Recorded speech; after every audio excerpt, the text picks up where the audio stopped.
teman-teman semua, pada kesempatan kali ini saya akan membahas salah satu dari dua nilai core ASN, yaitu adalah kompeten dan juga harmoni. Untuk agenda hari ini terdapat menjadi 4, yang pertama adalah pengertian, refleksi diri, bentuk tekad, dan penutup. Nilai-nilai dasar atau core value berakhlak bagi aparatur sipil negara telah diatur dalam Undang-Undang Nomor 20 Tahun 2023 tentang ASN. Salah satunya adalah kompeten.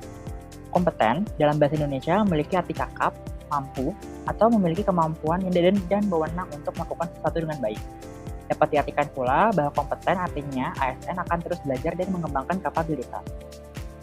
Sementara itu, harmoni adalah kerjasama antara berbagai faktor dengan sedemikian rupa, hingga faktor-faktor tersebut dapat menghasilkan satu kesatuan luhur. Dapat diartikan pula bahwa harmonis menunjukkan adanya saling peduli dan menghargai perbedaan. Untuk refleksi diri, saya bagi menjadi 3 untuk kompeten dan juga 3 untuk harmonis. Yang pertama adalah keahlian teknis. Saya merefleksikan kembali penguasaan saya terhadap alat dan platform komunikasi digital, seperti media sosial dan juga website. Sejauh mana saya mampu menulis siaran pers yang efektif dan mengelola informasi secara akurat. Untuk pengembangan diri, saya mengevaluasi pelatihan atau sertifikasi yang telah saya ikuti untuk meningkatkan kompetensi sebagai humas. Apakah pengetahuan saya sudah terkini dengan tren komunikasi yang terus berubah? Dan yang ketiga adalah analisis isu. Seberapa baik saya dalam mengidentifikasi isu-isu yang berpotensi mempengaruhi citra kementerian dan juga merancang strategi komunikasi yang tepat.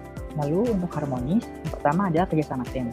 Saya merenungkan cara saya berinteraksi dengan rekan kerja di tim humas maupun di unit lain. Apakah saya sudah menjadi anggota tim yang suportif dan positif? Selanjutnya adalah hubungan eksternal. Bagaimana kualitas hubungan saya dengan media, jurnalis, dan juga mitra eksternal? Apakah saya sudah membangun berdasarkan rasa saling percaya dan juga profesionalisme? Dan yang terakhir adalah pelayanan publik. Saya mengevaluasi cara saya merespons pertanyaan atau keluhan dari masyarakat. Apakah saya sudah bersikap ramah, empati, dan juga memberikan informasi yang jelas? Selanjutnya, untuk tekad juga saya bagi menjadi 3. Yang pertama adalah kompeten. Untuk kompeten, yang pertama adalah penguasaan teknologi. Saya bertekad untuk menguasai teknologi komunikasi terbaru dan juga memanfaatkan analisis data untuk mengukur efektivitas setiap kampanye komunikasi. Lalu, untuk konten yang berkualitas, saya juga berkomitmen untuk menciptakan konten-konten komunikasi yang tidak hanya informatif, tapi juga relevan, menarik bagi publik, baik dalam bentuk tulisan, video, maupun infografis. Dan yang terakhir adalah manajemen krisis. Saya bertekad untuk beraktif dalam memantau dan mengelola isu publik, sehingga dapat merespon krisis komunikasi dengan cepat, transparan, dan profesional untuk menjaga reputasi kementerian. Untuk harmonis, yang pertama adalah kolaborasi internal. Saya bertekad untuk menjadi penghubung yang efektif antar unit kerja, memastikan setiap program kementerian terkomunikasikan dengan baik, dan menciptakan sinergi yang kuat. Yang kedua adalah kemitraan strategis.